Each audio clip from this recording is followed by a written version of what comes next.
Good evening. Please stand while Mr. George Williams and Ms. Tyresha Hudson lead us in the prayer and the pledge. Thank you.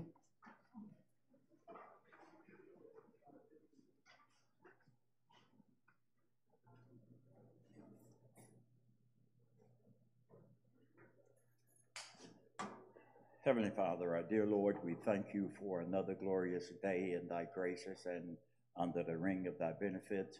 We are so gracious that you've spared our lives just one more day. And Lord, we appeal to you tonight because we do need your guidance and your direction. We need your help in this situation so that resolution can come. I ask you to guide this board tonight, guide all that are going to be speaking tonight, so that we may be able to govern ourselves in a manner that will be approved by you. Look down on us right now, forgive our sins, blot out our transgressions, and cleanse us from all our iniquities. We ask these many blessings in Christ our Lord's name. Amen. Amen. I pledge allegiance to the flag of the United States of America and to the republic for which it stands, one nation, under God, indivisible, with liberty and justice for all.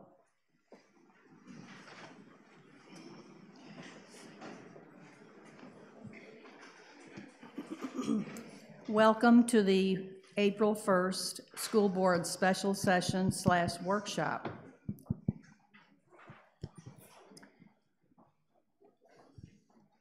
We have one amendment to the agenda. March 8th, 2019 furlough decision. Mr. Alfred will place it under items for individual consideration, 2.7. Mr. Reeves, did you say you have something to say? Yes, ma'am. As the board's aware, last week several grievances were filed concerning the action the board took on March 18th to cut positions. Mr. Dietzen is the attorney that the board has retained to handle labor and employment matters. Mr. Dietzen has been in negotiation with the unions, and they had agreed, subject of course to the board's approval, to hold the grievances in abeyance for 2 weeks. And this was the reason.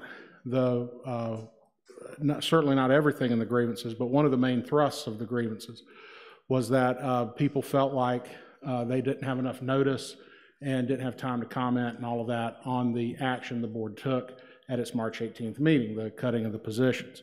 Now, without getting into whether or not that's grievable or appropriate or whatever, we're in the position where those cuts, if you decide to ultimately do those cuts, won't take effect until July 1.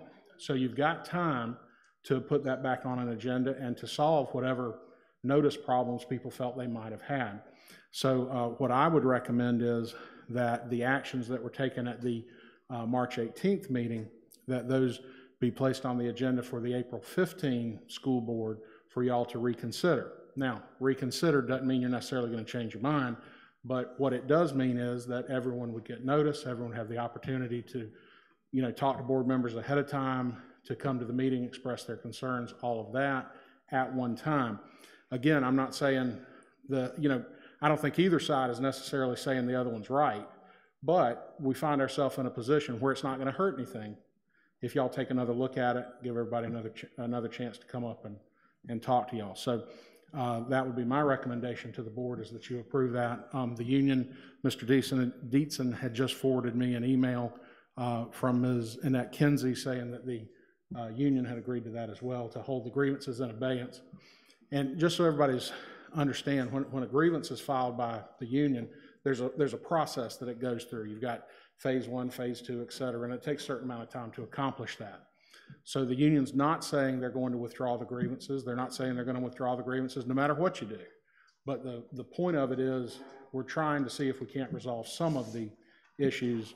And certainly I think any kind of a notice or we didn't know what was going to happen at that meeting, certainly that can be fixed by giving everybody notice and y'all reconsidering it at the April 15th meeting.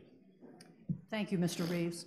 I have a question for Mr. Reeves. Yeah. Mr. Reeves, I still feel that we as the board need financial data to further make the best decision we can.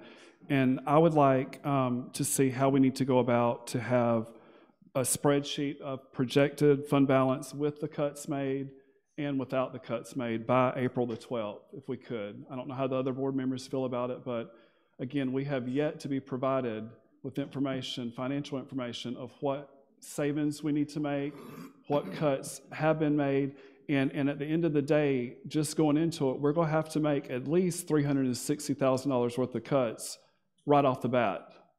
Count the automatic step and the $110,000 of the 2 furlough days. Yeah. So I think as a board, we need to have that information.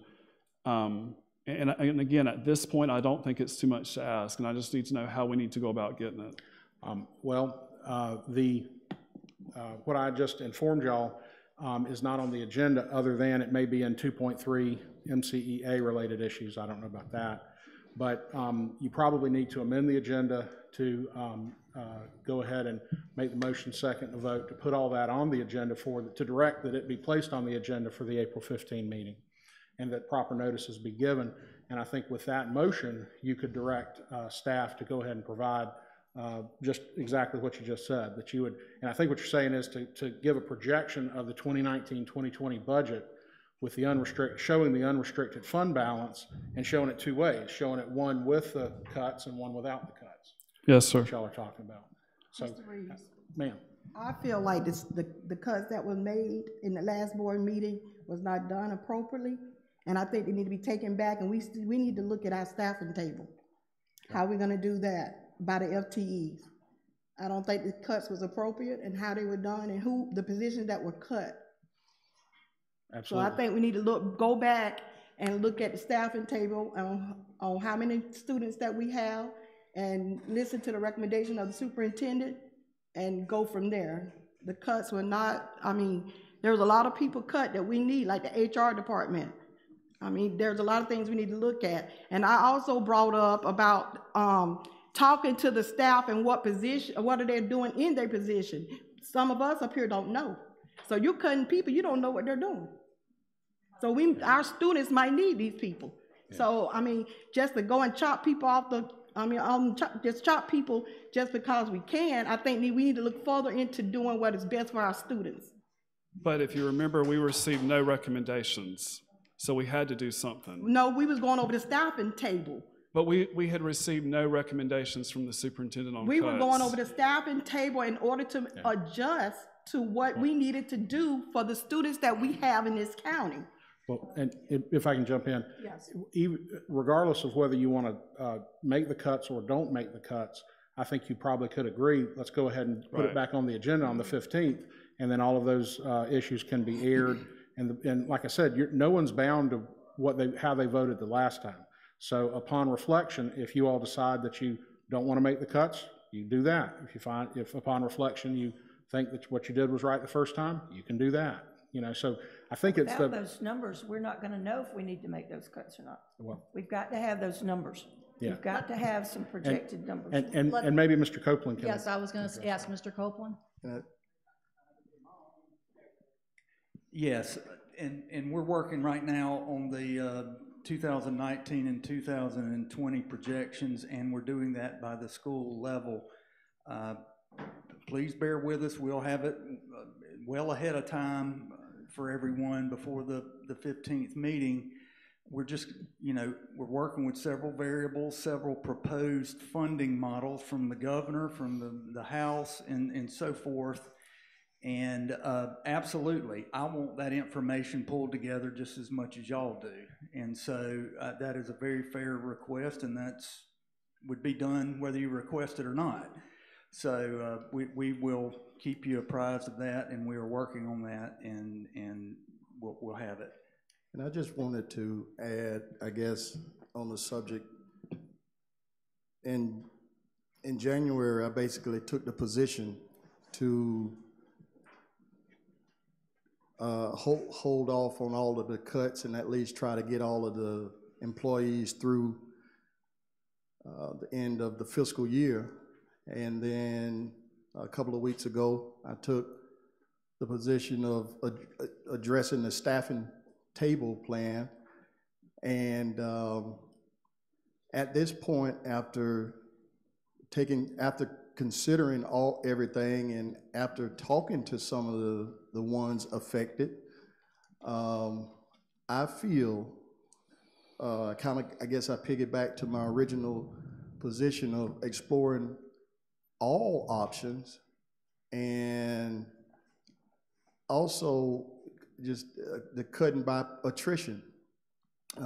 We have some that have retired or are retiring effective the end of the fiscal year. We have, I think, 4 positions we have before us or on the agenda, where 4 teaching positions will be down 4 teaching positions, and that's a start. And even if we look at the entire budget, including the board budget, we could start there and go. We can start there and just hit the entire budget, but we need to really, I guess, pump the brakes and reconsider. I just don't want us to wind up in September and we're having to be back at the table at that point deciding we're having to cut, because if we give an automatic step, that is $250,000 we're going to have.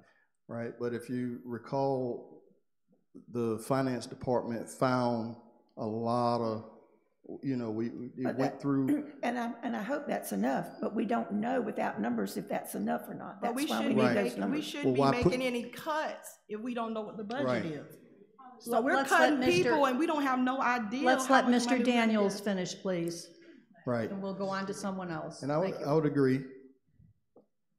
If positions are in the balance and you don't know for sure, you're not sure, then why go make the decision on the side of cutting positions?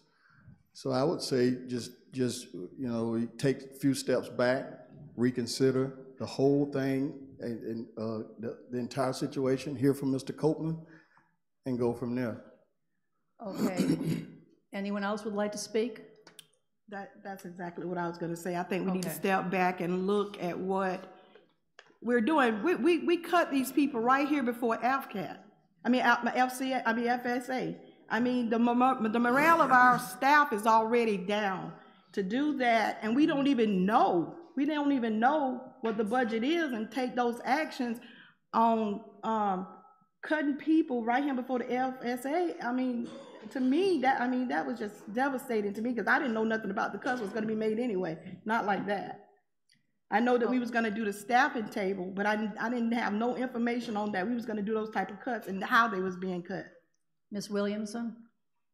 Well, I thought that we had a deadline of March the 29th to notify people. We did. But when we was going over the staffing table on what positions that might be cut, y'all jumped the gun and went back to the January paperwork that y'all had. And that, again, the January paperwork had been a recommendation that had been made, and at that point, but it was taken back. it was taken back. But if a position could have been cut in January, then it could have been cut in the summer. And the bottom line, the reason we did it that night is we had to notify by April the 1st. But then it was also said that we have had people that retire and people that won't be coming back, so we don't know exactly what we needed, what we're going to need at end of January. Again, we need to know what the projected numbers are going to be so we can make an educated decision. And not only that, I think we need to go back to the staff and that was made perfectly clear with our meeting with the DOE and Mr. Oliva. He mentioned that. He was very adamant about that. So let's go on to public comment. The Sunshine Law requires that the school board meet and perform its duties in public. This meeting in the public is an opportunity for the board to discuss and make decisions around its slated agenda. Citizens have the right to observe the meeting and hear all comments made by the board members. School board meetings, however, are not a meeting of the public, an opportunity for the public to comment during meetings. On behalf of my fellow board members, at this time I would like to invite and encourage members of the audience to sign up regarding district issues. Please begin by stating your name. You will be limited to 3 minutes. This is your 3 minutes. The clock will not be stopped until your 3 minutes are completed. We will not be acting on the issues tonight unless they are part of the agenda. If you have a question, we will refer you to the proper person. There's also a board policy about public participation. All statements shall be directed to the chair. No person may address or question board members individually. Staff members shall not be expected to answer questions from the audience unless called upon by the board chair or the superintendent.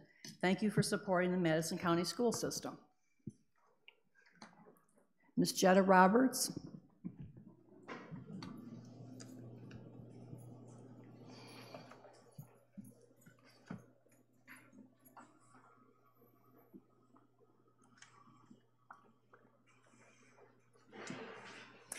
Good evening. My name is Jetta Roberts, president of the Madison County Education Association, or better known as the Union. A little bit of clarification to our attorney, what he talked about. Clarification is the Union we agreed to respond and extend the level 2 deadline for our grievances filed, not set them aside for the board. We do expect some answers, and it's not that we just want our say. We want the board to follow the agreement that they ratified and the proper legal procedures. Ms. Gibson, what is the hourly rate of our school board attorney and our negotiations attorney? Have you realized as board chair that his monthly rate of pay has been increased significantly due to the actions taken by the school board? Did you know that the school board has met for extensive hours and has had 14 meetings and workshops since January?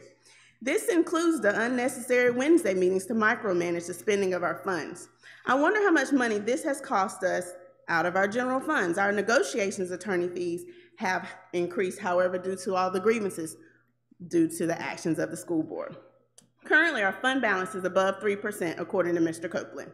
If the balance is above 3% and we have had a high increase of resignations, what was the purpose of the position cuts at the March 18th meeting?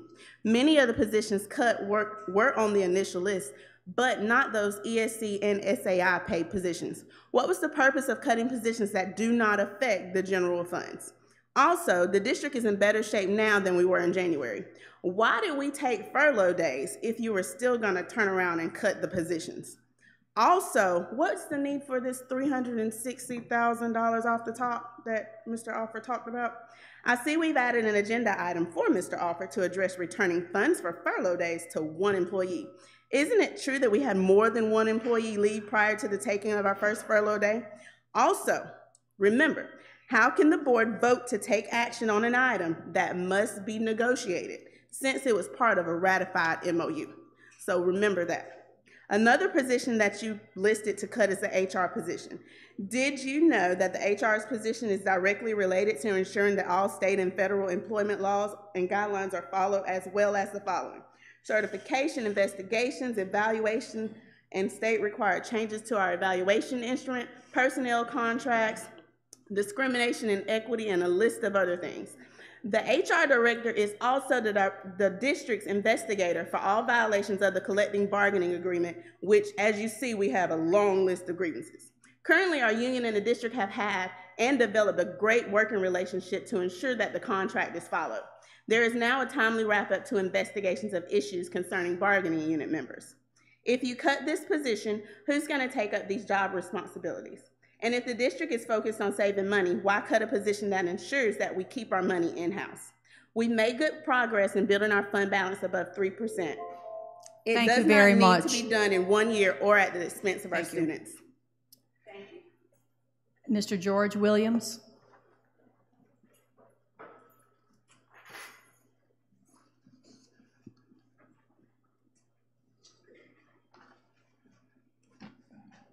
George Williams, a community activist for the school system.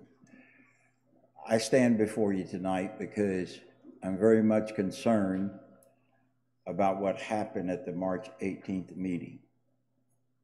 And as you can see, you're having to walk it back because you took actions that were probably inappropriate for the time in which they were taken. You went back to a January document which had been taken back and was no longer active, and you proceeded with actions on that particular document. You also had at the March 18th meeting some recommendations from a committee that gave their time and their efforts and the best of their thinking that we really feel that you didn't pay much attention to, other than to make note of the fact that we said you needed to streamline your whole employee process. You needed to be very careful and strategic about how you deal with employees and staff. And you made several comments during that meeting that referred to those long-term planning committee recommendations as the gear for actually making the cuts that you made. I've had several members who said to me that that was not the intent of those recommendations, and I concur. Those recommendations were long-term in effort, and yet even 2 weeks later, there's nothing on the agenda relative to those long-term committee recommendations. We really feel that this board came to that meeting with their minds already made up about whom they were going to cut. No comments from the public, please. And we really feel, and I really specifically believe, that that hit list that was mentioned previously was enacted. I would encourage this board, seeing that you've already missed the April 1st deadline for notification of employees, I would encourage this board to understand that the actions that you actually took stand more to decimate a quality education in Madison County than it does to streamline and help the process. I will state something I said from the very beginning, and I'll say it again. You're not going to be able to cut your way out of this. You have to make some good choices, some solid choices that are going to make you fiscally sound for next year and the year thereafter. It was mentioned we don't want to get into that where we have to deal with it in September. Well, the road that you're taking is going to ensure that you have to deal with it in September. Thank you. Thank you, Mr. Williams. Items for individual consideration. 2.1, proposal from Madison Education Credit Union. Dr. Pickles.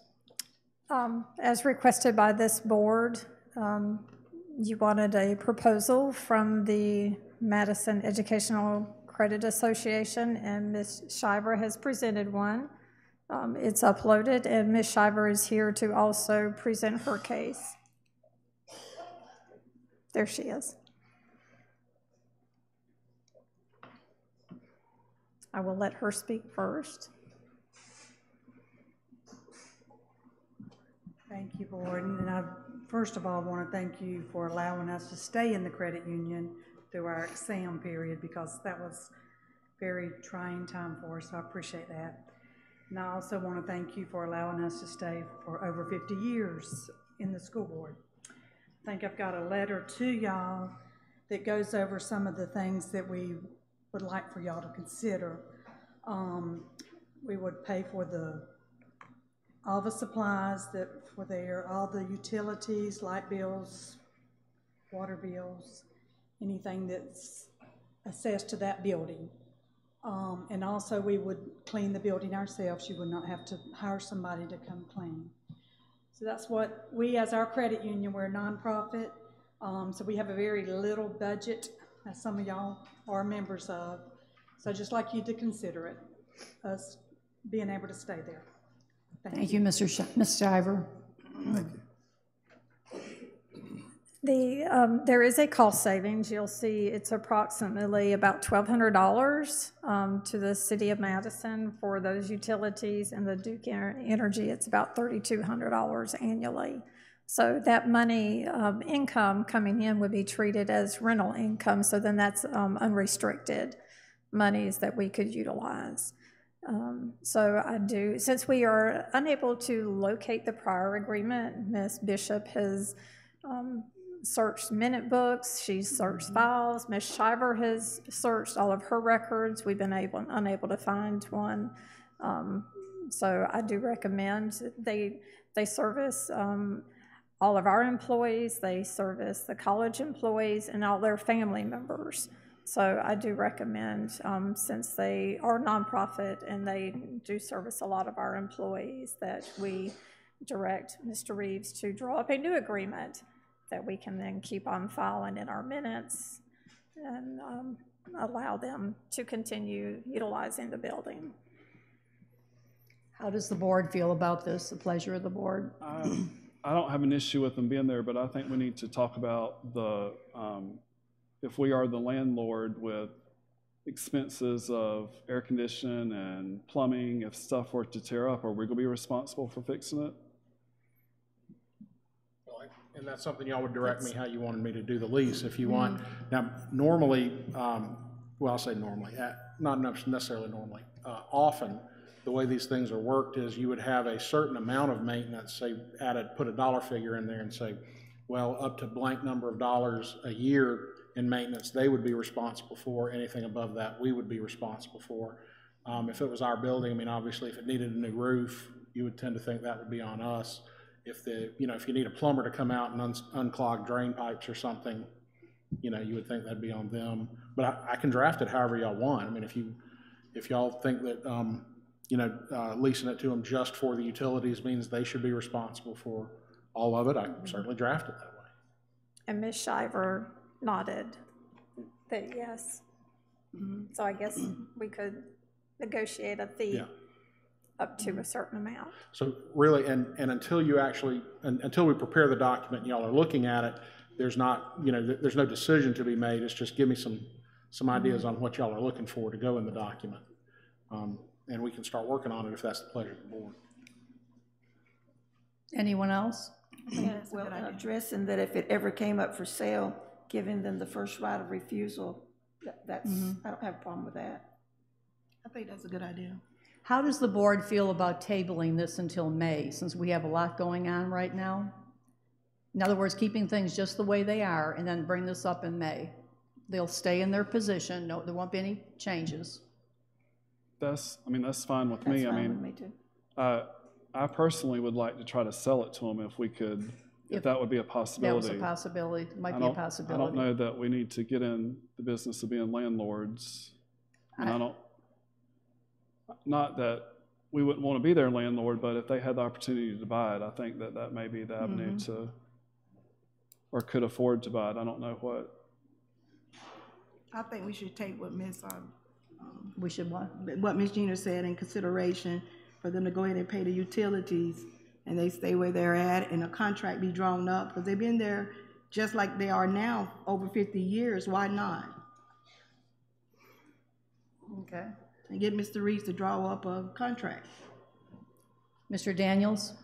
I would agree. At this point, we're trying to exhaust all of our options as far as savings, and they presented this option right here for sure is a for sure $4,000 savings right off, and so that's a start, man. I mean, if we go the route of trying to sell the building, this, that, and another, that'll disrupt them. We've got enough disruptions going on already, in the community and everything. So I think we should just, I recommend we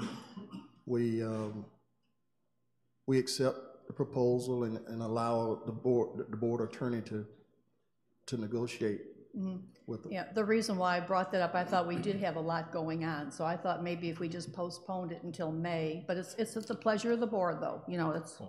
And if you like, we can go ahead and be working on a draft and not bring it back till the first meeting in May. That's only a month. We could do that if y'all wanted, but however y'all want to do it. I want him to go ahead and draft something for us to look at.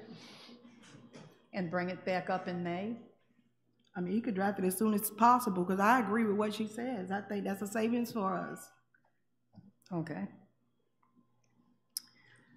So somebody make a motion. Do we have a motion then to accept the proposal from the Madison Education Credit Union? And it's not to accept the proposal, it's to instruct me to draft to instruct you to draft a proposed lease based upon that proposal. Okay. I make a motion for whatever Mr. Tommy said just now. Recommend acceptance of the proposal from the credit union and direct the attorney to prepare a formal agreement. That was my recommendation. Okay, do we have a second? I second that motion. All right, we have a motion by Ms. Bell, second by Mr. Daniels.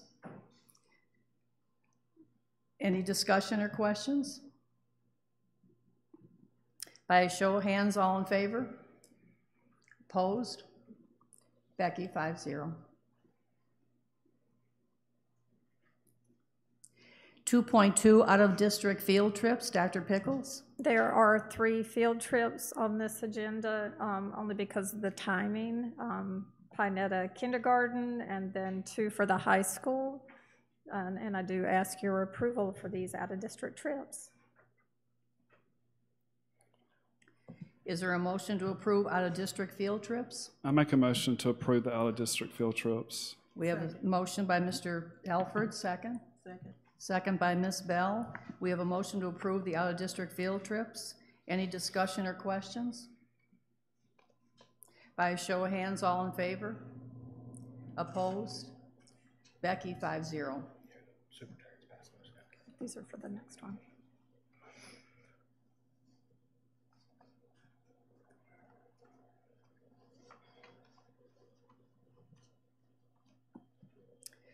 .3 MCEA-related issues. Dr. Pickles? As you're very aware, and as I guess, Ms. Gibson, did you share the cease and desist with the other board members? No, I don't communicate with them outside of board meeting. Well, I'm not sure if you sent it to Mr. Reeves.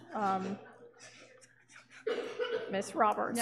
Nothing personal, it's just that we don't communicate about board business. After the meeting on the 18th, I received a telephone call and from Ms. Kinsey that I was having a verbal cease and desist, and I would have the formal in writing cease and desist, and multiple grievances and things because of the action taken on the 18th. And then I know that Ms. Roberts hand-delivered, and then I thought they came in email. And so there's the grievances filed because of the cuts that were taken by the board. So they're uploaded, and I put the language in there. So courtesy of Florida School Board Association, so I believe all of y'all are very familiar with this PowerPoint, and I just want to point out some things. School board members are elected to govern through policy. The superintendent is elected to manage and serve as the CEO. This board has started managing. So actions you are taking, you are managing, you are doing my job. So you are to govern through policies. So there's a lot of things you're doing that are my position. So there are just things in this PowerPoint that I wanted to point out. And there's a lot of the statutes, if you look at the very last page, and I have uploaded the PowerPoint, and I'm not going to try to show it because I know it's very small and everything, but it is in the board docs. On the very last page, every statute that is referenced in here is actually linked. So every statute that it referenced that the board member does or the superintendent does.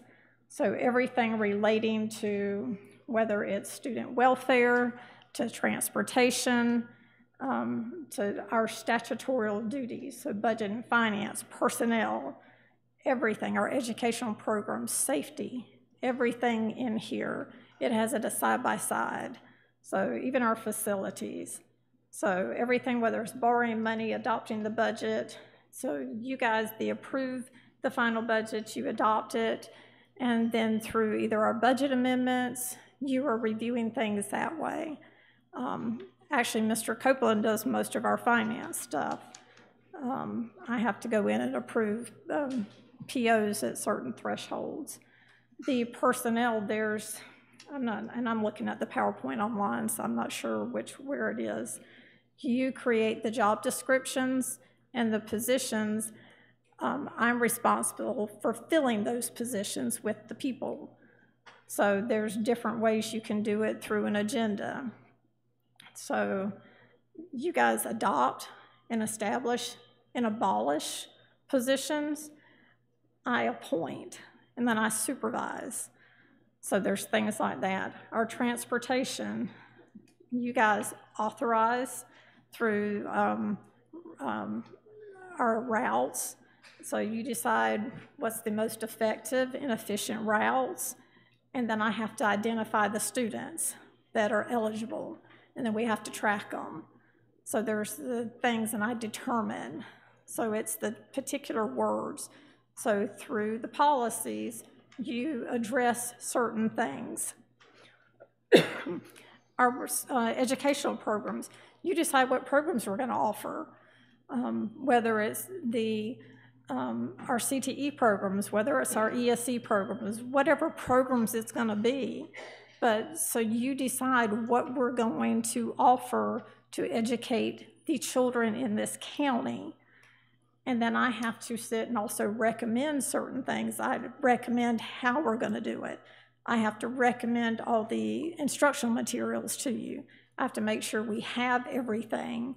And so when it comes time each year, I have to bring and recommend everything to you. There's certain, the textbooks, all those student progression plans, I have to recommend everything to you. So you more or less tell us how or decide how it's done, and then I have to recommend to you so we can purchase everything to fulfill it and bring it out.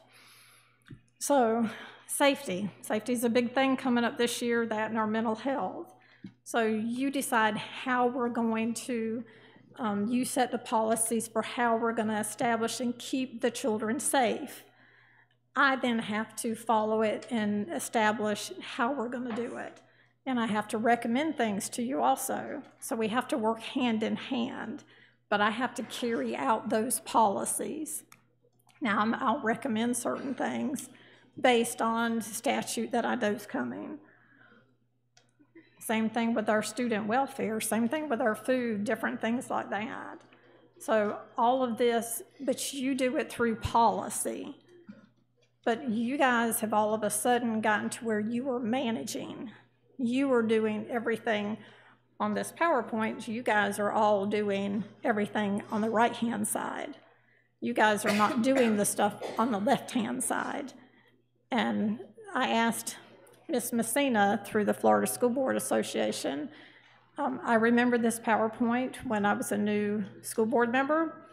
I asked her if I could borrow this, and they gladly sent it to me, and I just wanted to provide this. It's a very good look, side by side, what everybody does, and I think it's a good reminder of what you guys are supposed to do as board members and what I'm supposed to do.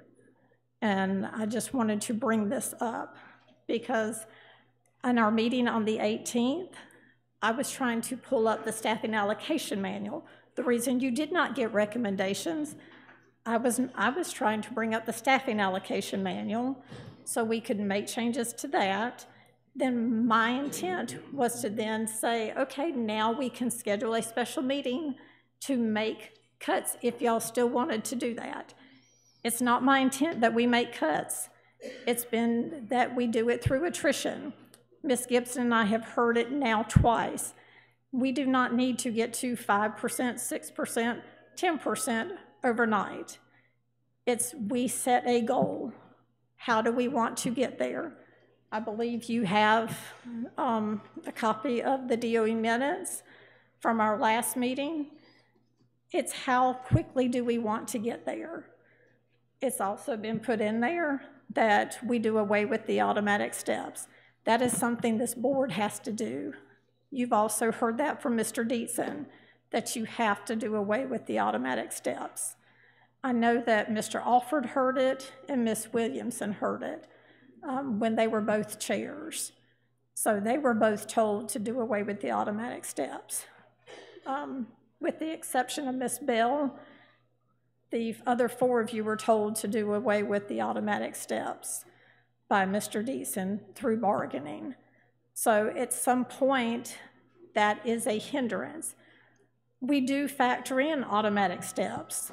So it's not something, when Mr. Copeland builds the budget, we roll everybody up and we go ahead and factor in. So I know that's a sore subject, but that is something this board has to decide. But I'm frustrated And to have it said that we're not providing information, we provide everything that y'all ask for. So every meeting, you're contradicting and saying that you want something else.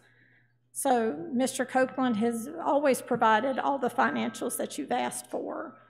So I resent when you're saying the staff are not providing anything. So I am suggesting that you reverse the decisions that you made at the March 18th meeting for these cuts. We are standing at 3.65. Mr. Copeland, is that correct? 3.5, 3.6?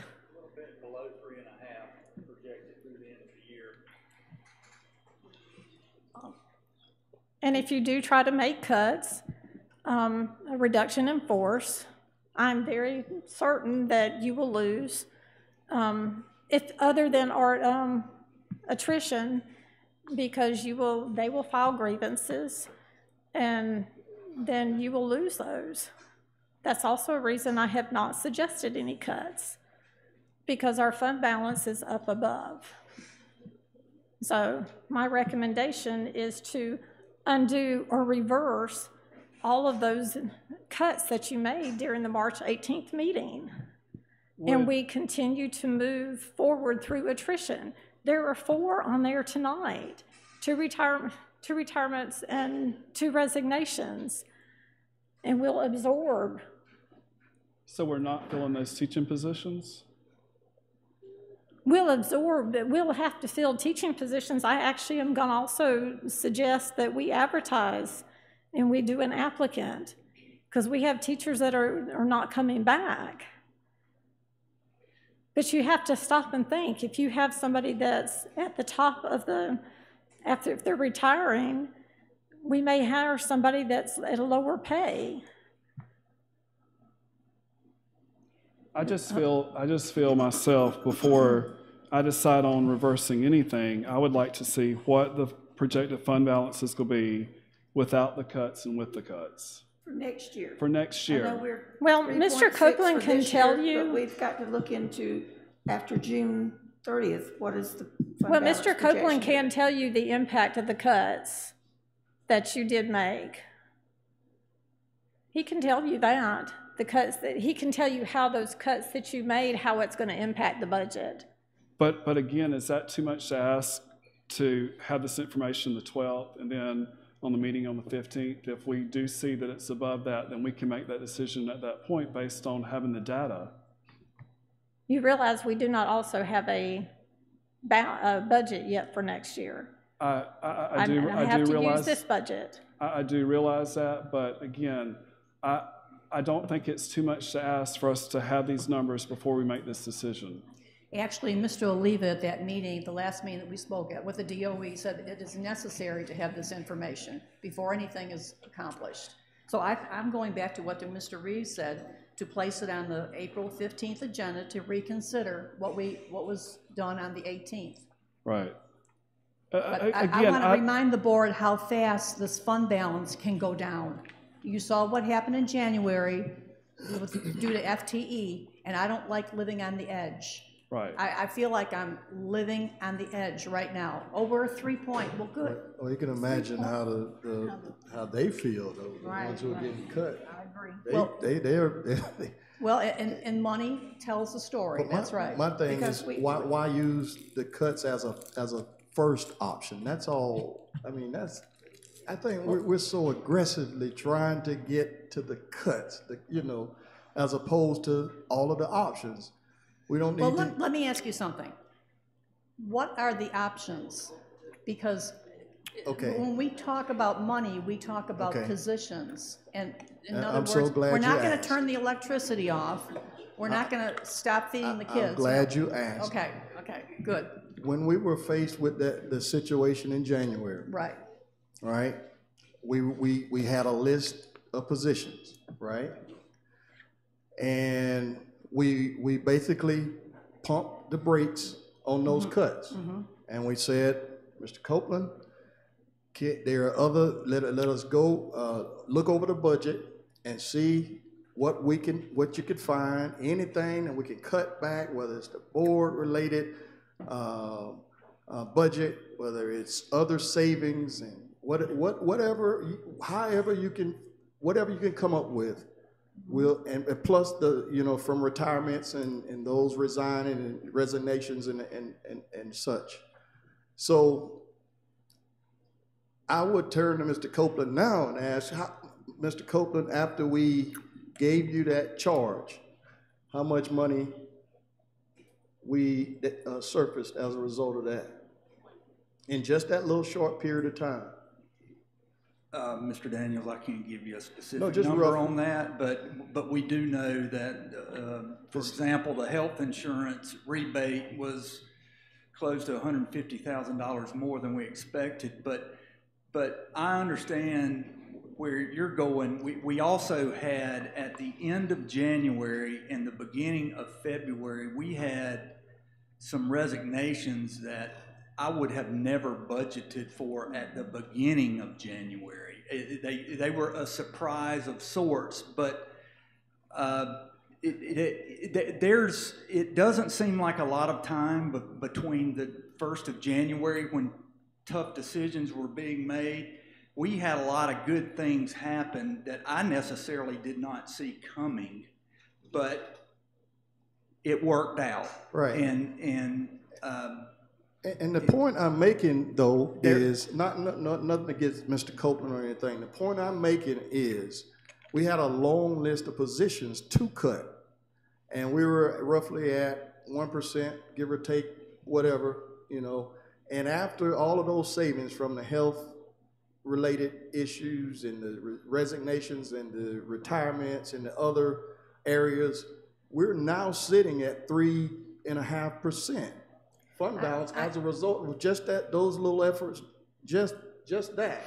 So my point is, I understand, that the positions hold the bulk of the weight as far as when you're trying to get the fund balance up and everything. But what I'm saying is, we have to explore all of those options, and cut should always be a last option, in my opinion. Right, and now, unless you're overstaffed, we have 2 reports. Right, and that's where attrition will come in. That's where attrition will come in. As the positions, as they leave, then we could freeze. And we can't be guaranteed of insurance. We can't be 3.6%, because this time last year, we had 4-point-something%. And look where we got in the middle of the year. And that's what scares me. And I also am not comfortable that we got to that 3.6 by having our employees bail us out with 2 furlough days. I will not do my job. And we're not going to depend on that every year, or insurance things every year. In other words, those aren't guarantees. So yes, we don't want to depend on our employees. We're good enough. 93% of them said we'll do it without. I haven't received one complaint about it. But that's not something you go to them every year for. But wasn't the FTE overprojected? Yes, but we didn't do that. We have no control over that. So we know we had a problem with that this year, so they'll be able to take care of it next year. Part of the FTE shortfall was state, and we don't know if that'll happen again or not. Also, on that note, our employees have made sacrifices. Our district as a whole have made sacrifices. They have taken furlough days. We've all donated back 5%, what have you. And I've had folks from the community ask me, what are the James Madison and the Academy willing to sacrifice? What are they willing to help the situation? Have we ever thought about talking with them to see if they're willing to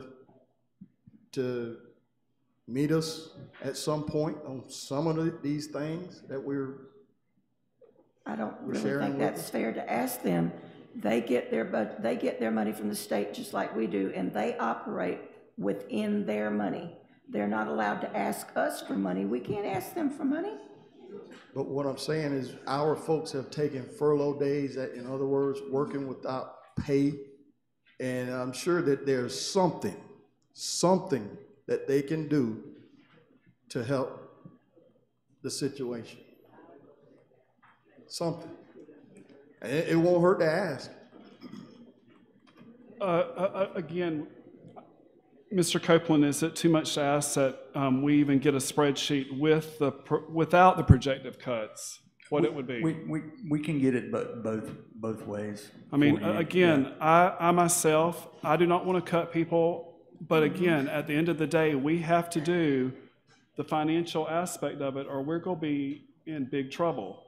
We had been in big trouble. Right. We were in big trouble in January. And again, at the end of the day, we want to do the fairest thing, and if we can make it without the cuts, then that's all in good, and we should do that. But again, I still say we are held to what our staffing allocation says based upon student enrollment, that if we're at a school and you have an enrollment of 1,000 and that only calls for 3 APs, then we have 3 APs. Not that we keep them because we have 4 there. We need to follow the allocation plan of what we have. I remember what Dr. Pickles said on January 4th, that we're not an employment agency. You know, we're not looking to get rid of people, but we can't keep people on that we really don't need. And the enrollment keeps declining every year. Every year it's gone down. It continues to go down.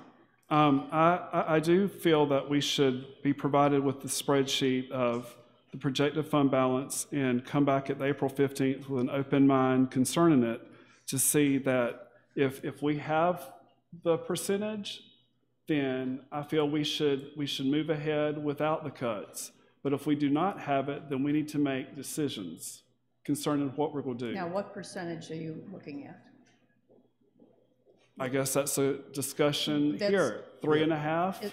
Well, we're aiming to get to 5%. What percent has? I haven't. Right now, we are at 3.5%. Right. And that's projected.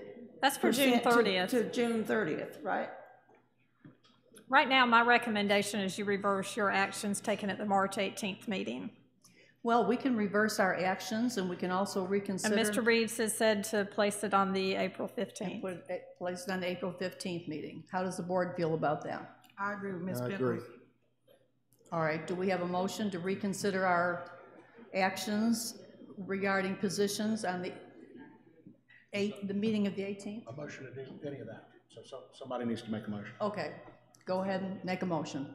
I make the motion to accept what Dr. Pickers say about reversing. My recommendation is to reverse all position cuts, reductions as taken by the district school board on the March 18th, 2019 meeting, because that's what all the grievances dealt with. I make the motion to accept what Dr. Pickles just said. Second. Is there a second? Second. We have a motion to reverse the position cuts on the meeting, on the March 18th meeting. Do we have a second? This motion by Ms. Bell, second by Mr. Daniels. Do we have any discussion? I just want to say that with that being reversed, or if it is reversed, I would again like to have the spreadsheet of the projected fund balance with the cuts and without the cuts for the 2019-2020 unrestricted fund balance of what it would be. Mr. And we need to make a motion of that and set the date we need to get it. That will come later, actually. Okay, first we'll look at Mr. Copeland shaking his head, so I'm assuming he'll have the information for us. Any other discussion or questions? By a show of hands, all in favor? Opposed? Becky, 5-0. 2.4, agreement with resolutions and special education. Dr. Pickles?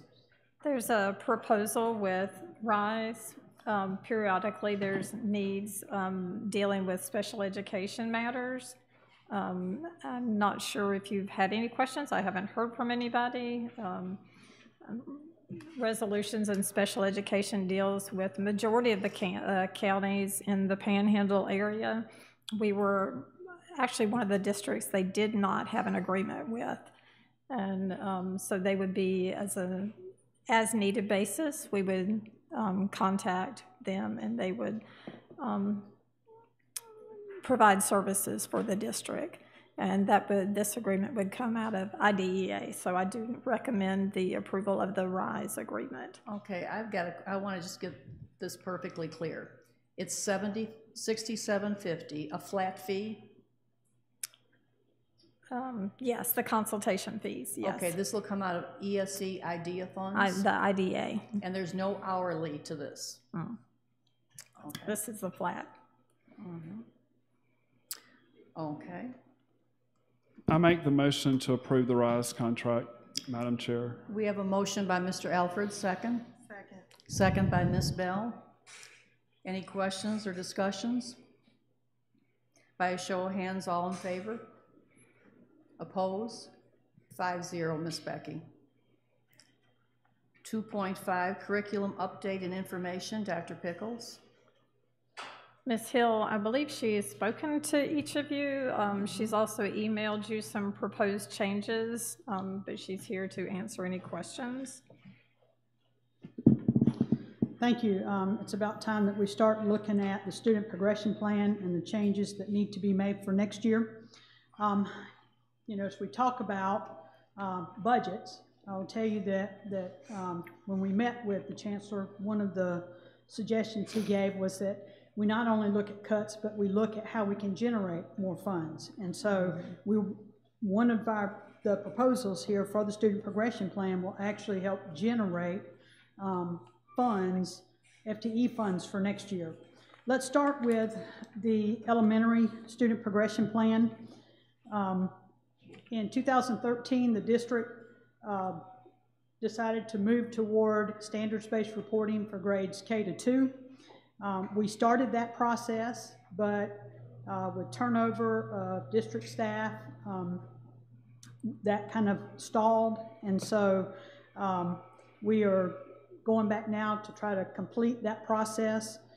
We've been working with NEFECT and also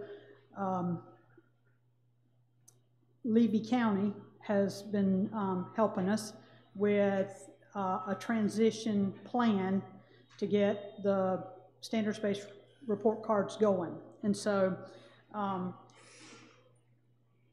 what we're looking at is we currently use a kindergarten checklist for kindergarten, and students have to demonstrate mastery on the kindergarten checklist to go to first grade.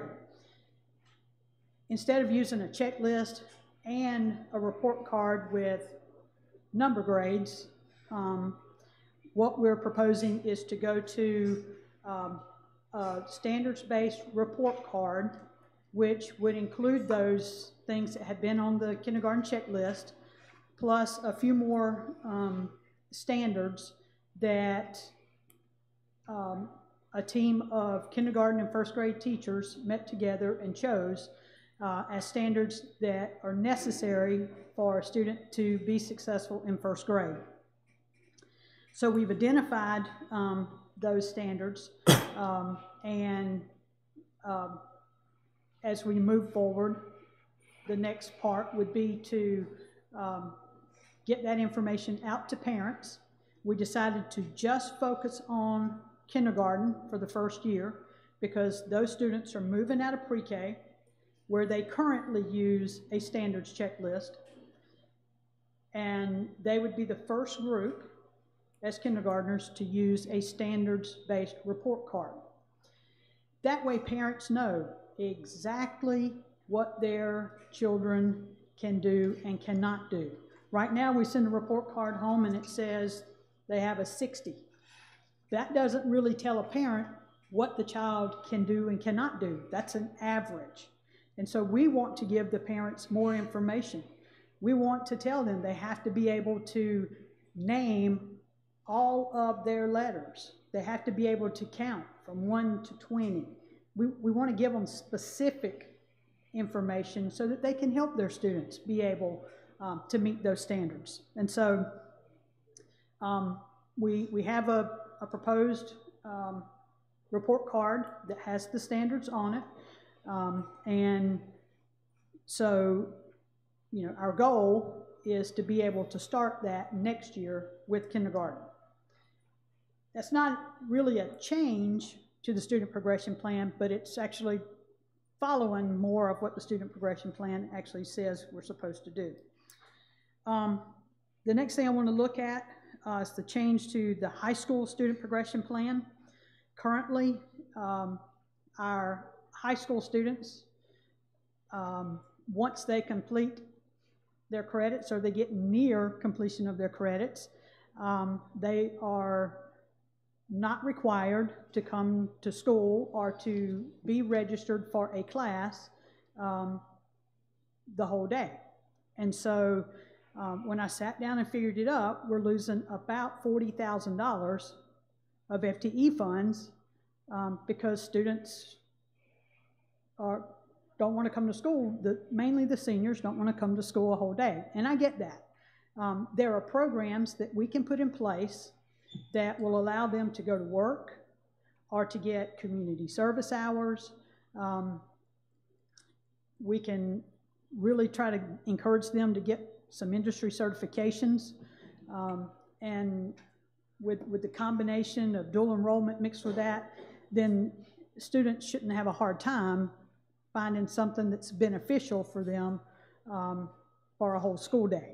And so we talked at one of the other meetings about putting back in the diversified career education where students can go off campus and go to work. That's a lot of what the students are doing already.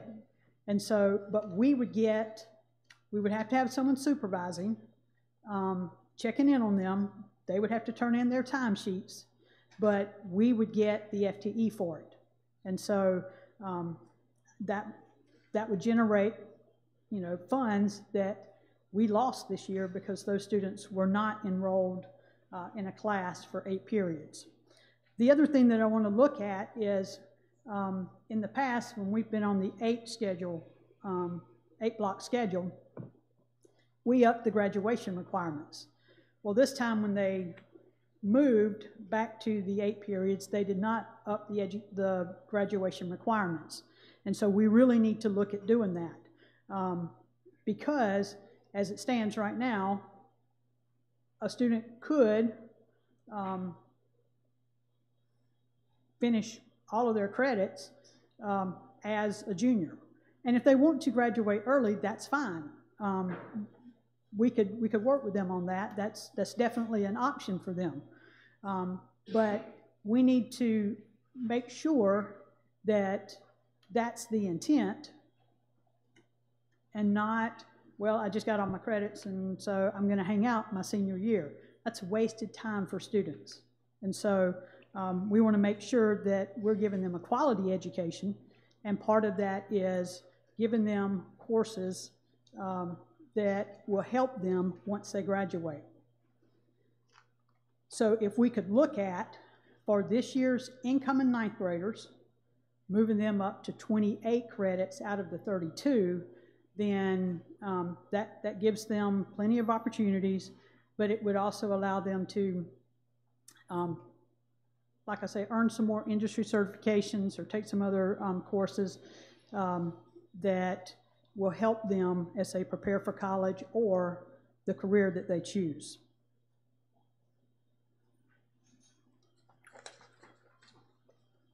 Any questions so far? I'm liking what I'm hearing, Mrs. Hill. I like the kindergarten checklist. It gives the parents a whole picture.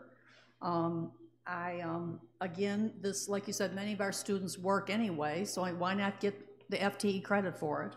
So I have a question concerning, at one of our meetings back, we did away with the block schedule for next year here at the high school.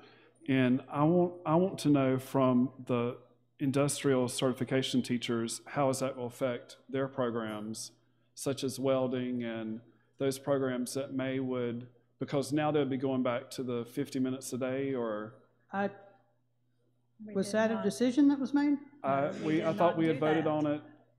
I know that it was discussed, but I didn't think it was voted on. But I don't think it was a definite. Okay. I thought we had voted on it. Then I just want to know, because it was, and I did a cost comparison between the 7 periods and the 8 periods. And what we found was that the cost for instructional personnel, those kinds of things, did not increase. In Madison County, the teachers teach 7 out of 8. In some districts where it does cost more, the teachers only teach 6 out of 8.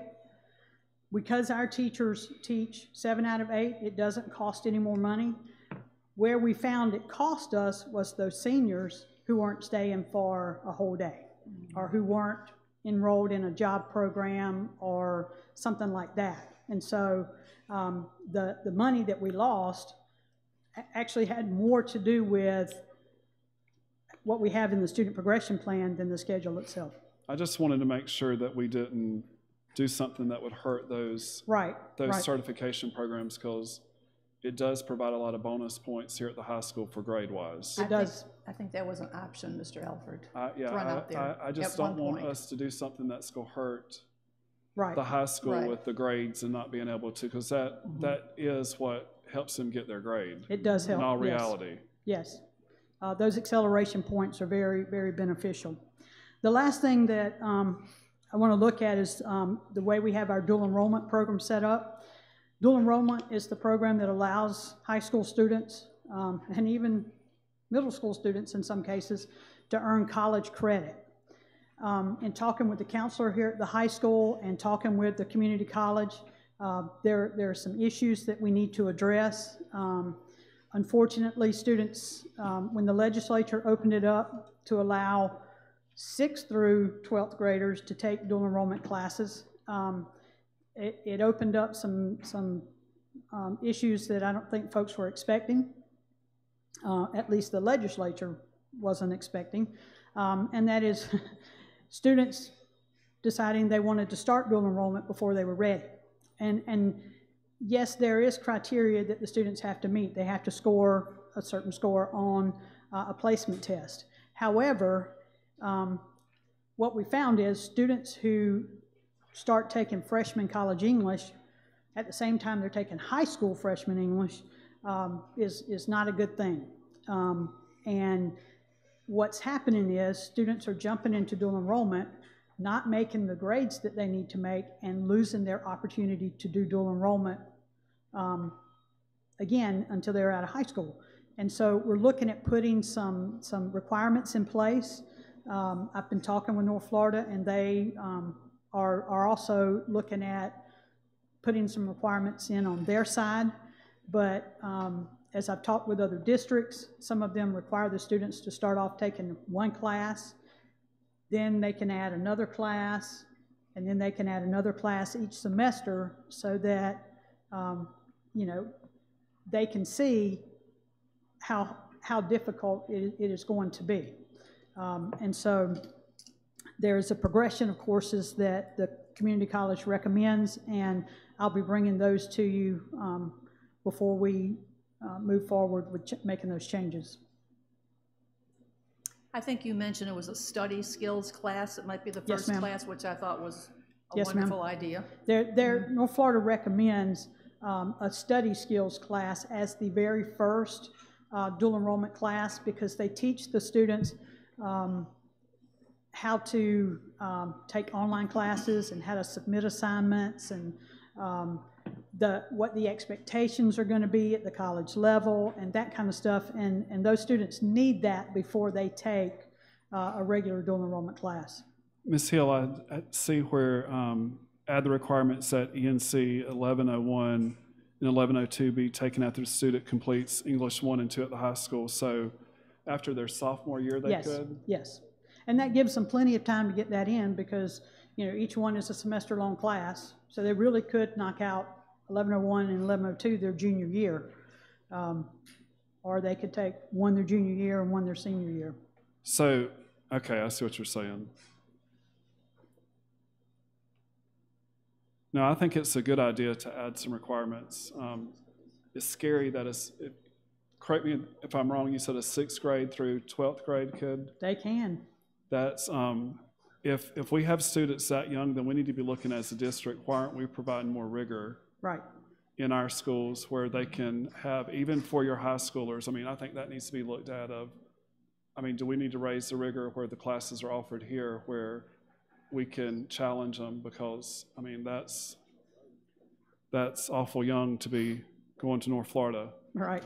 Not only that, if they start and they're not ready and we pay for it, we've basically lost the money. You know, Yes. they're not going to get credit, and we have to pay for the And books and it's the going to class. affect and, their you know. college transcript. Yes, it is. Right. So Yes, it is. that puts a mark on them right off the bat. Absolutely. The last thing tonight that I want to bring before you is I just want to go on record, and please don't take this the wrong way. I want to be very respectful of the decisions you make as a board. But I feel like I have to go on record as saying that when it's time to redecide on those cuts, we definitely need to think about students overall. I want to share with you that over the last 2 years, the Central School has had over a 40% turnover rate of teachers. Each year, 15 or more teachers have needed a coaching plan. And a coaching plan is what we assign to teachers who we see at the beginning of the school year are struggling. Please remember that we get a lot of new teachers who did not major in education. They came into teaching after they had another career. So they didn't participate in any type of educational internship. So the first time they walk into a classroom is the first day of school. When we have those kinds of teachers, we need to be able to provide them assistance. We've been working really hard at doing that the last couple of years because research says if you can help that teacher get started, then that teacher will stay with you. But if that teacher has a bad first year, chances are you're going to lose that teacher. And we've seen that before. We know that happens. Last year, one of the teachers who started out with a coaching plan ended up with a highly effective VAM score. Another teacher that started off with a coaching plan ended up with an effective VAM score, which is really hard to do. But part of the reason they could do that was the coaching they received throughout the year. And so I have to say, and I was part of that process with some of those teachers last year because being there at the Central School as much as I was, I oversaw some of those coaching plans. I know what it takes to help those teachers get through that first year. That's what instructional coaches are for.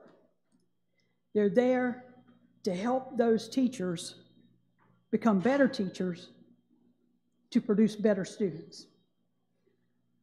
One really good instructional coach can have an impact on hundreds of students, not just one class. Yes, they can be a great teacher in the classroom, I agree. But when they can impact hundreds of students, we don't need to lose that. I also want to say that when I went to Central last year, we decided to put in the continuous improvement model.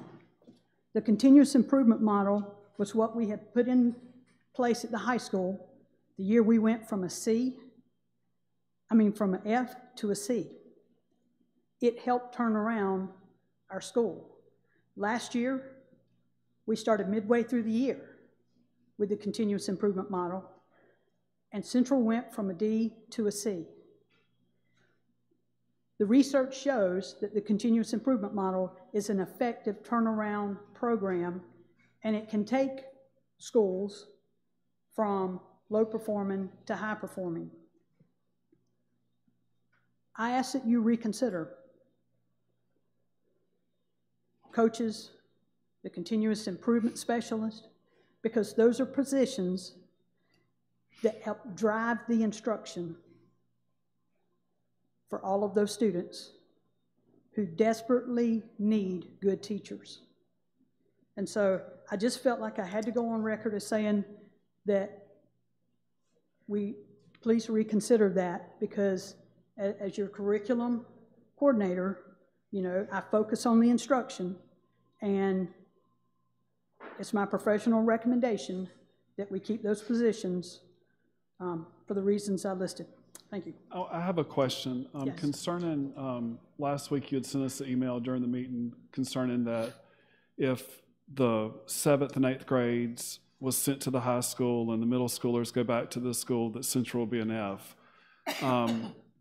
That's concerning because we've never heard that before, and with that being the talks, I mean, our discussion, and it has been the community group that met, that was one of their recommendations. I mean, we need to have a workshop on this to get data on where you're coming with this, because that's a serious statement. And I do know that probably the middle school is toting a lot of it with their bonus points from CTEs, but again, if that's being said, then we as a board need to look at what we need to do to raise student achievement in K through 5.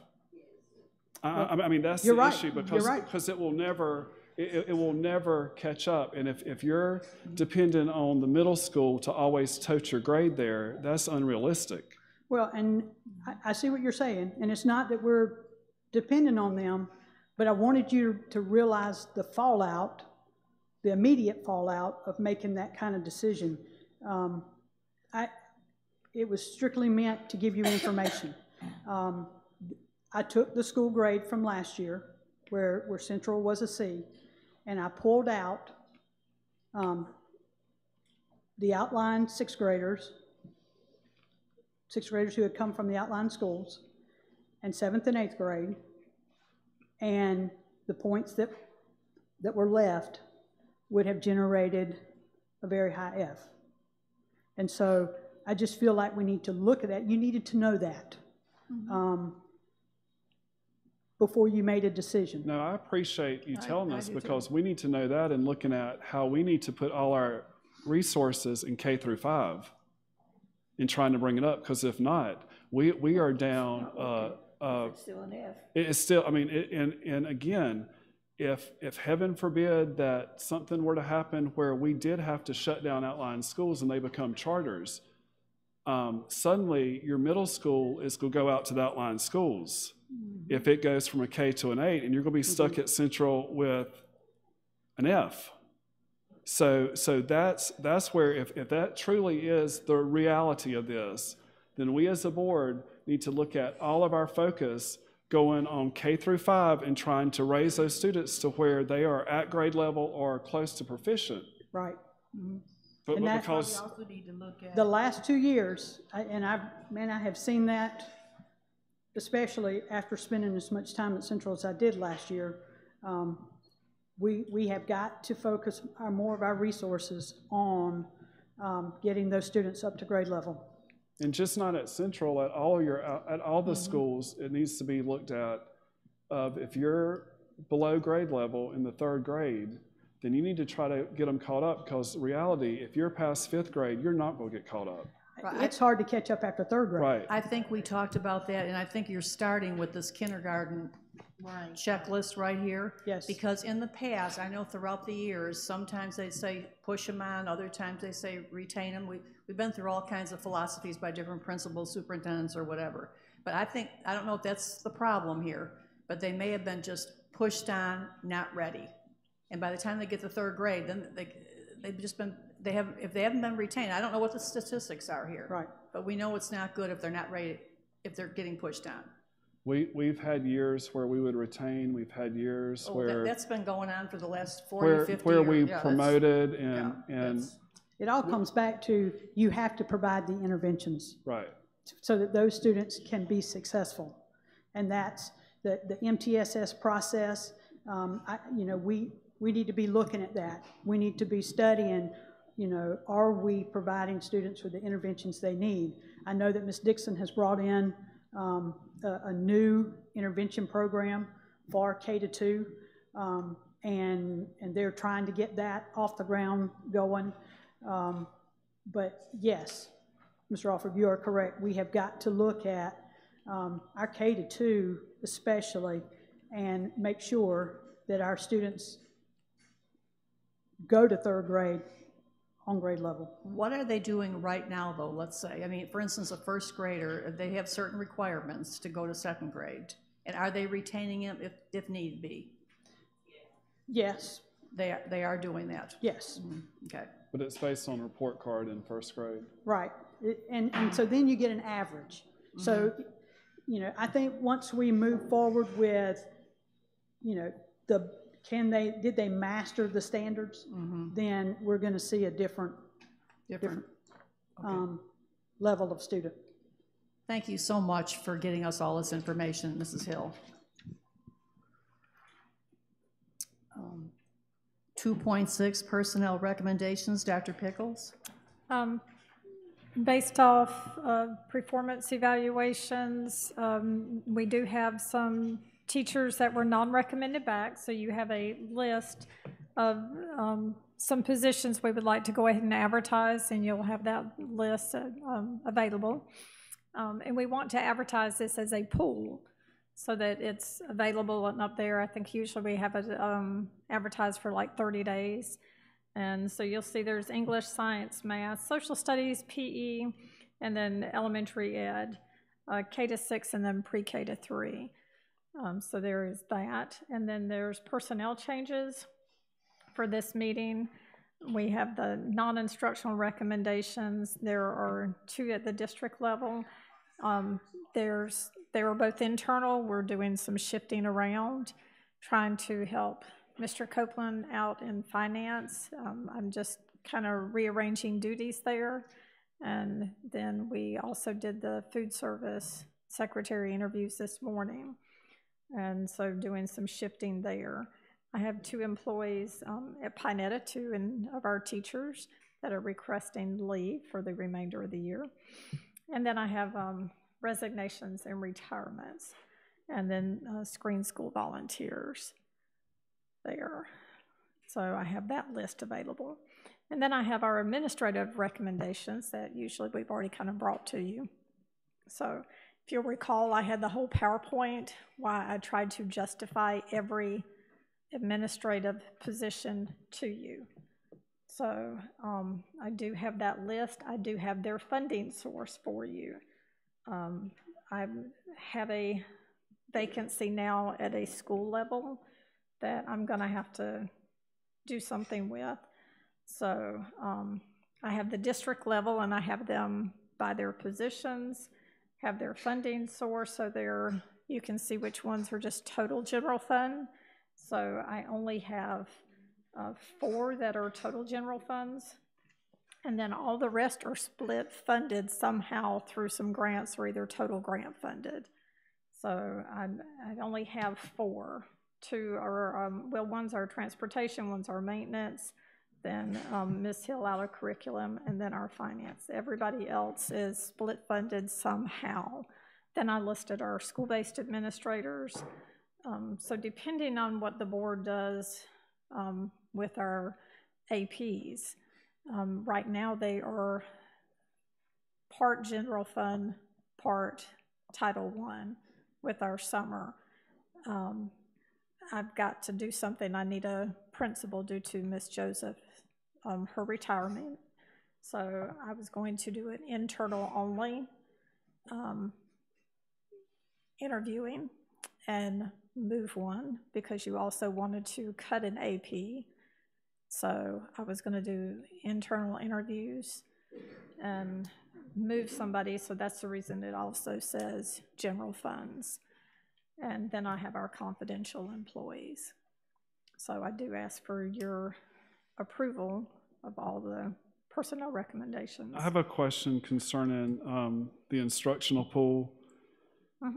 In that the P position that you're advertising, is that for elementary or high school or middle school or? What position? P The PE, I'll have to ask Mr. Stallmacher. Mr. Alford, it's a high school position. I just ask that if there are PE positions at the elementary, that we take into account that if you do have a teacher, that an aide can serve in that position, helping the teacher out to save.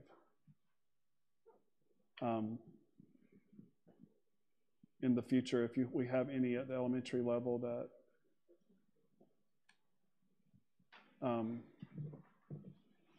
that would be a savings. And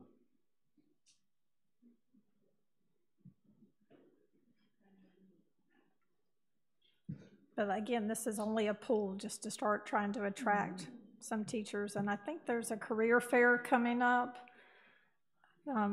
sometime, because I know Miss Dixon wanted to attend. So that will help by us allowing to go ahead and advertise. Is there a motion to approve personnel recommendations? I make a motion to approve the personnel recommendations. We have a motion by Ms. Bell, second. Second. Second by Mr. Daniels to approve the personnel recommendations. Any discussion or questions? By a show of hands, all in favor? Oppose?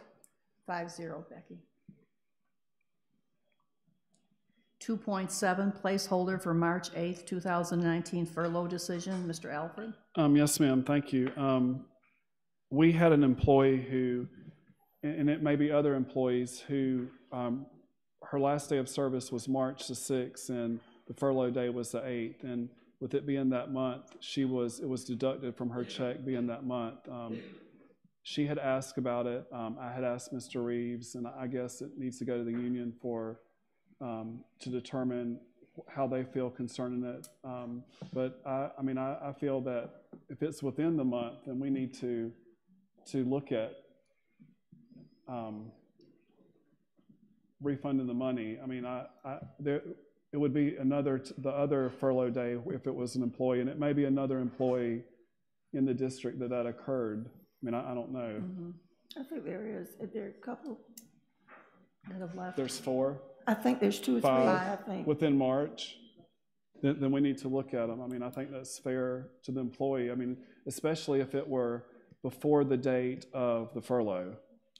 If it's after the furlough, then they were still employed with the district. But if they resigned, the furlough was on the 8th. If they just resigned the 1st through the 7th, then I feel it's only fair. I don't know that we could take something from someone who wasn't even employed with us. Could we, Mr. Reeves? No, sir. I don't believe you can. I think you've got to pay people for the time they actually worked.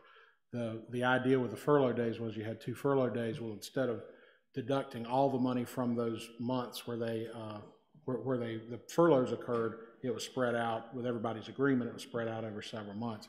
But if they don't actually miss a day of work because they're not employed at the time the furlough happens, no, I think you've got to go ahead and pay them according to the days they worked.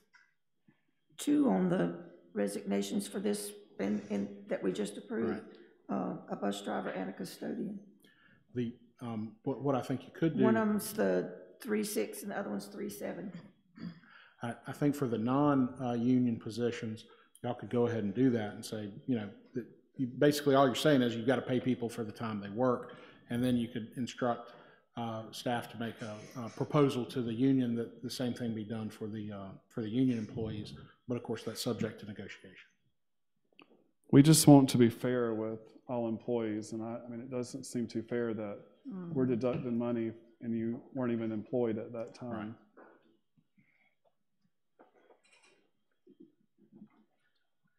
Right. If you're going to direct the staff. If you're going to direct the staff to do something, you probably need to make a motion, second, and vote. I think you could, the non-bargaining unit positions, I think you could take action on. The bargaining unit positions, I think all you could do is instruct staff to make a proposal to the union, and they can negotiate. Do we have a motion for the non-union members who are to pay them for this? Yes, ma'am. I make the motion to do the non-union members. To pay them. We have a motion by Mr. Alford, second. Second by Ms. Williamson. Any discussion or questions? By a show of hands, all in favor? Oppose? Becky, 5-0. And And we can direct. Do we need to do anything to instruct the union to look at theirs?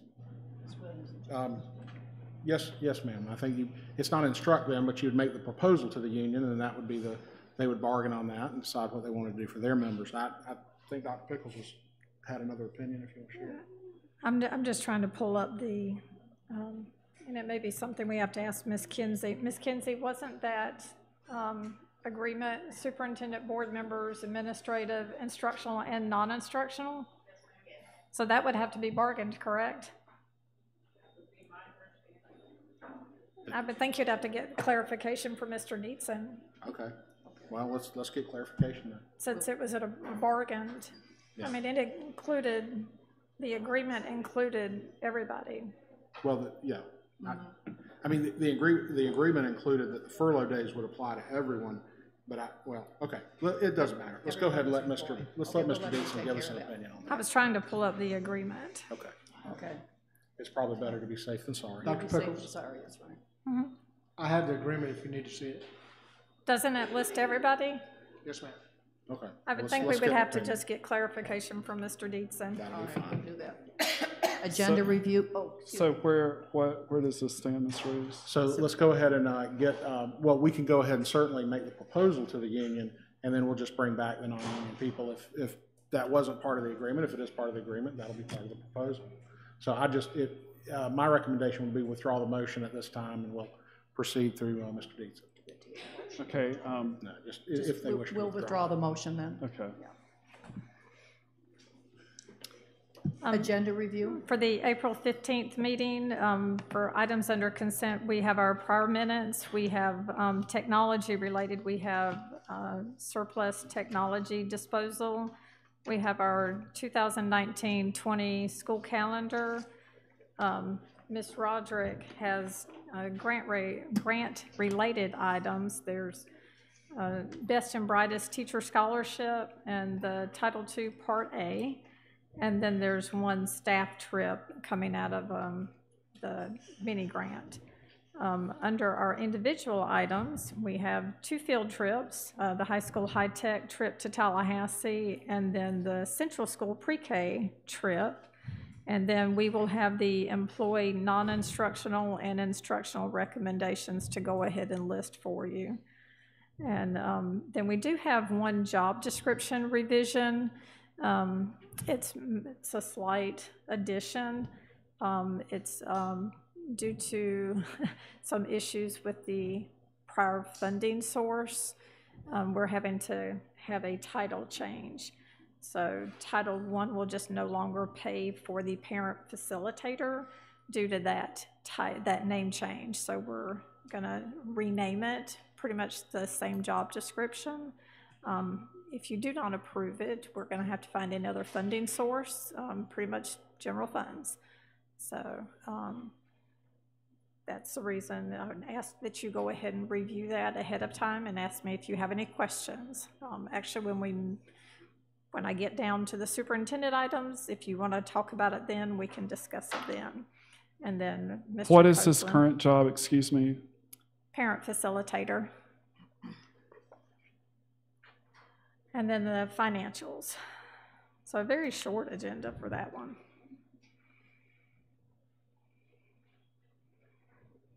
But the job description is up there. So you have time to review it and ask questions. It is one that Ms. Roderick had to go ahead and fight to be able to keep it for this year. So any questions? On that job description, we're able to capitalize 2 funding sources to cover that. Both of those will be federal money. One of them is adult ed, and the other is, since we're changing the title and adding some different items, the other would still be able to be funded under Title I. So no money of that would be able to, or have to come out of general fund. Thank you, Mr. Stallnaker. Public comment. I have a request. I would like the budget for Title I of what schools, like how many teachers are at each school for Title I. if I could, please, for this meeting, if it could be an updated of say how many Title I positions are at Greenville, Lee, Pinetta, Central, the high school. Okay.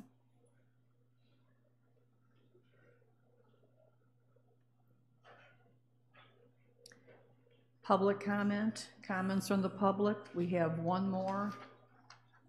Kelly Uphold. Non-agenda items.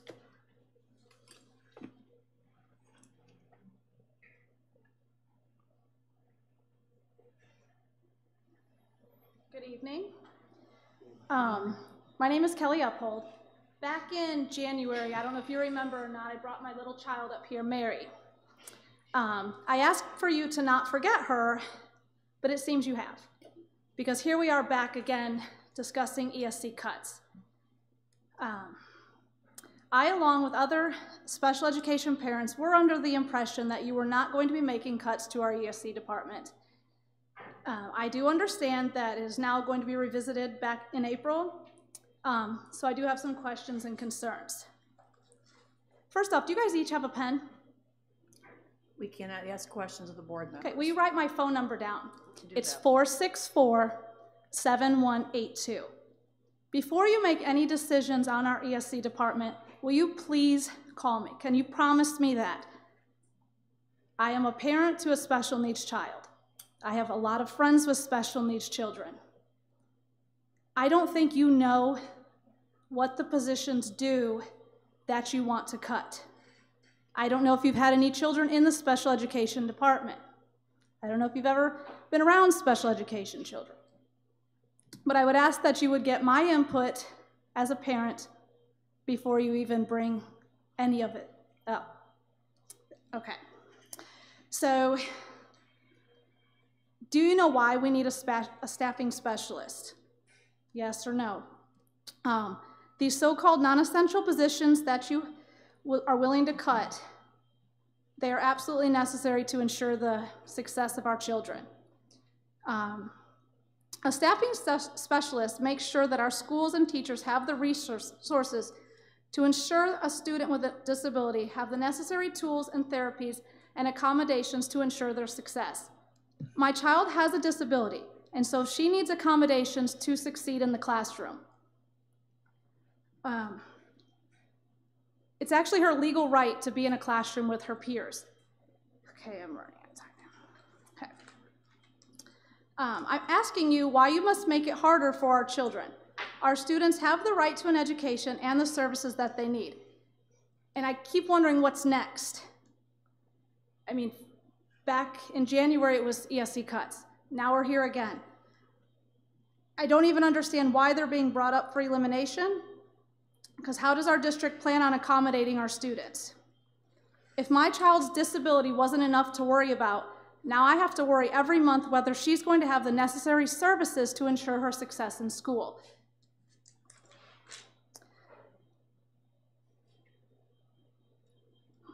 Again, you have my number, and before the April meeting, I would like for each and every one of you to give me a call, and I'll be happy to meet with you. Thank you. Thank you, Ms. Upholt. Let me ask Mr. Isaac, can you put our information up there? Are you able to do that? This will give you our numbers, email addresses. All right. Superintendent's remarks? There's a, excuse me, the FFA Farm Day proposal. The Madison County FFA chapter would like to host the district Farm Day at the high school.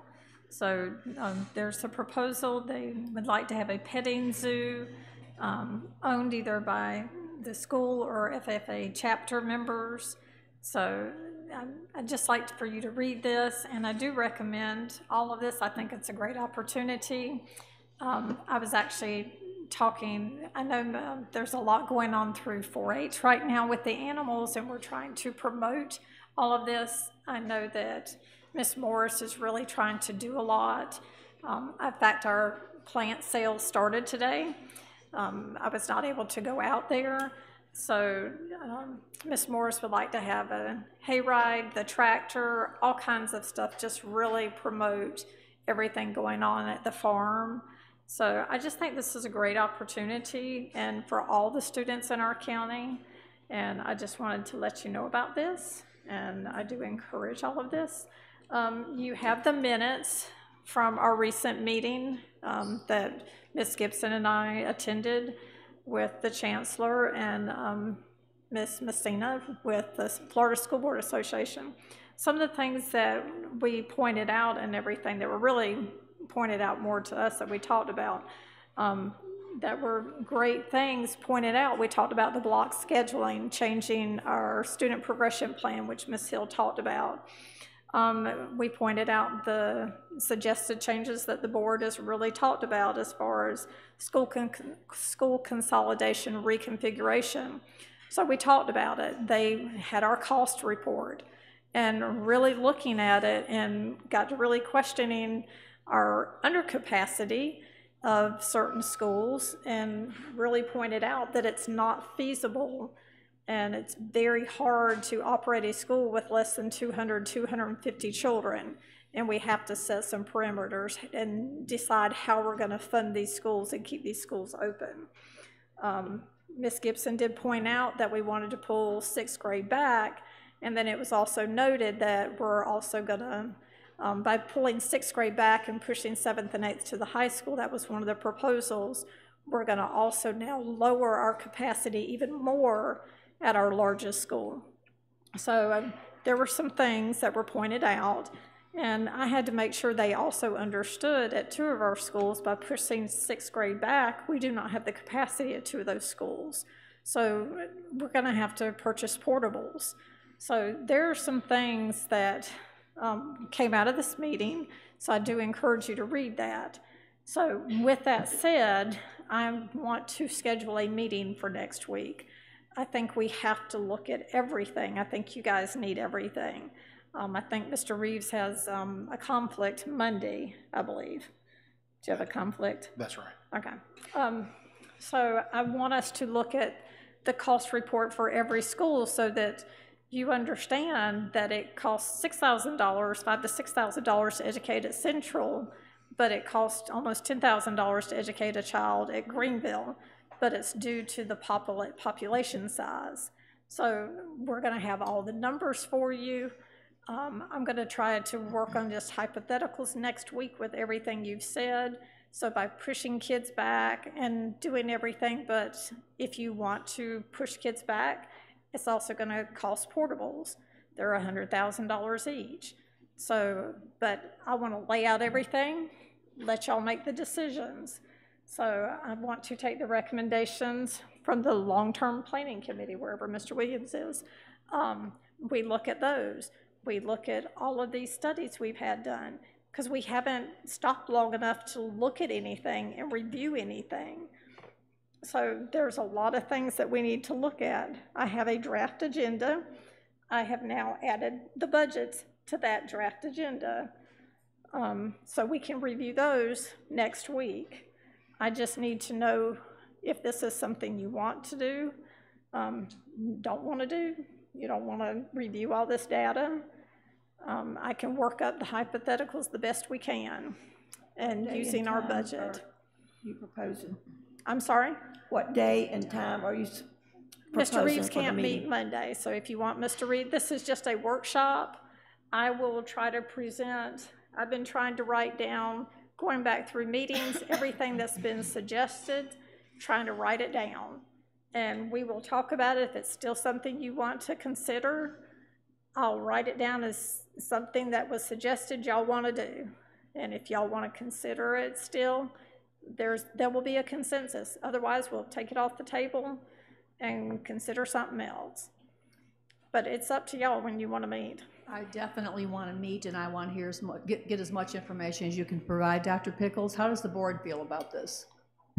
I want to meet also. Yeah, I can't imagine anyone not wanting to get information. To get there.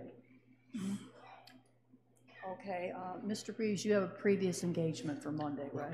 Yeah, that's the Jefferson School That's Board okay. Meeting. How about Tuesday? Does Mr. Reeves have to be there at the workshop? Well, actually, we're not gonna be voting on anything, It's just a right? workshop. So it's just basically information. He doesn't have to. So I don't think, no. Okay. If it's just, The only thing I have are going to be, I have it stated as recommendations as previously presented by the board, and then we will come up and develop a final list of items. And it's just coming to a consensus, whether you still want it or not, whether it's something you want to explore. And I'll be honest, I was a little alarmed when it was said, you know, to use the 200, 250. I've always, and even in our staffing allocation manual, we've had the threshold of 175 for certain things. And the last thing, when we ended our meeting, discussion was held on the need to remain open to options, which may include closing schools.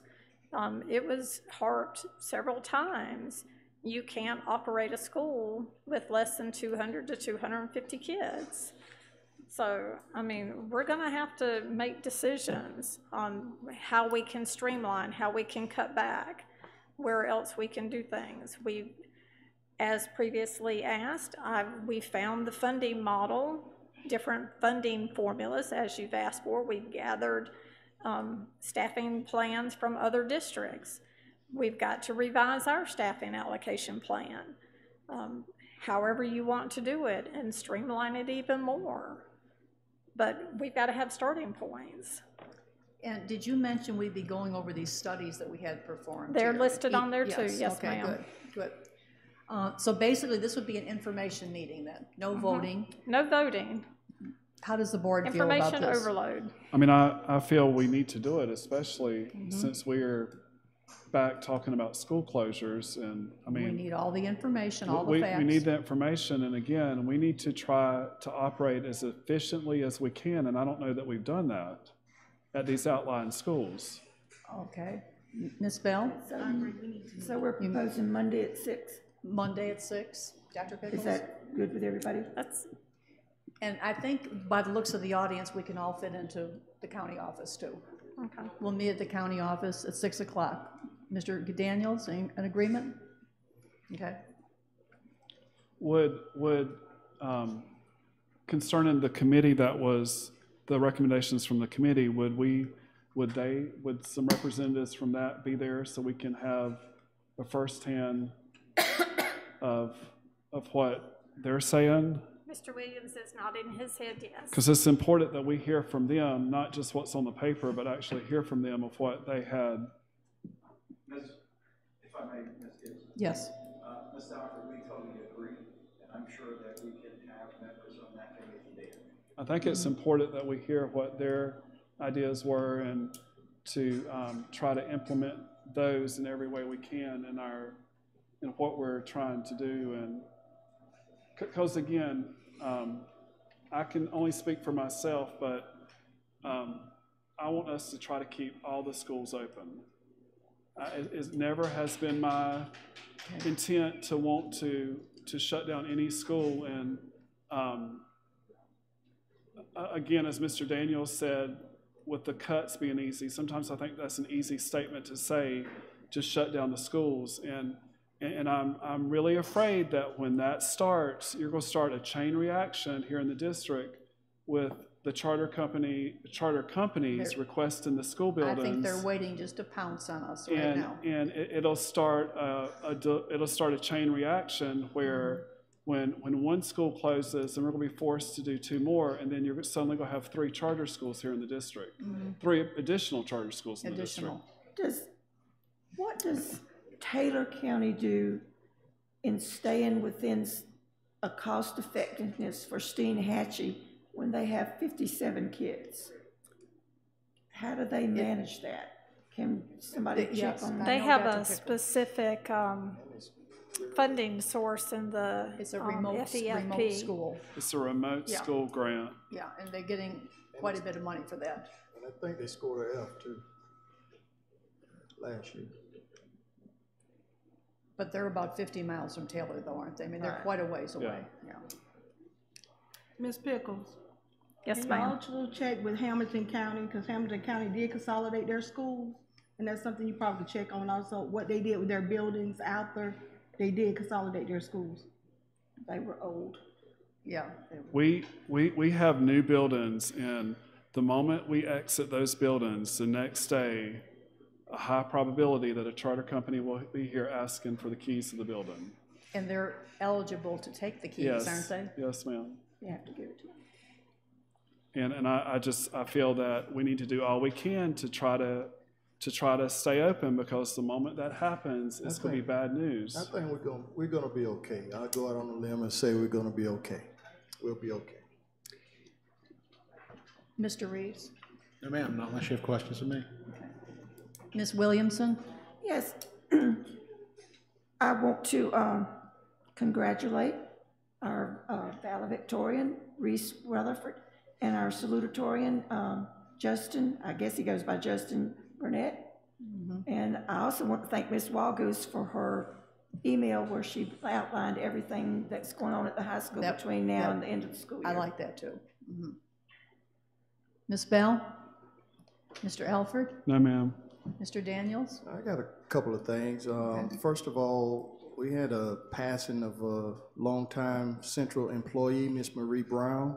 She passed several days ago, and just wanted to encourage everybody to send your thoughts and prayers to the family. Who is that? Miss Marie Brown. Oh, my goodness.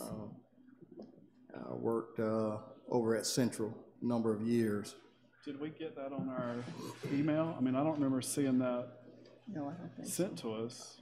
I don't remember seeing an email on it, but, and also, I just wanted to remind all of the board and district that, you know, in all of our decisions, we need to kind of remember that it's all about the kids, and when it comes to, down to all of our decisions. I think we've been doing a fairly good job of that, but we definitely need to keep that in our mind. Also, I've been hearing from a lot of parents and also staff regarding the graduation this year being in the gym. I have a deep concern about that particular decision, rain or shine. I think, you know, I know we're a small community, but we also have to keep in mind that, you know, this is a very momentous occasion, and a lot of people have large families and wouldn't be able to attend on a limited number of tickets. So I just wanted to just mention that as we go forward. And I also wanted to encourage the board members to, you know, let us look to establish a stronger rapport with the district staff. I know we've been, you know, there's a lot of issues that go on, and we don't, you know, there's some things, we may not agree on everything, but again, it's all about the kids. And so, I think it's very important for us to, in order to move forward for the betterment of the kids, we have to build a good, strong rapport, professional rapport with the district staff. Thank you. Do I have a motion to adjourn? I make the motion to adjourn. We have a motion by Ms. Williamson, second. Second by Ms. Bell. Meeting is adjourned.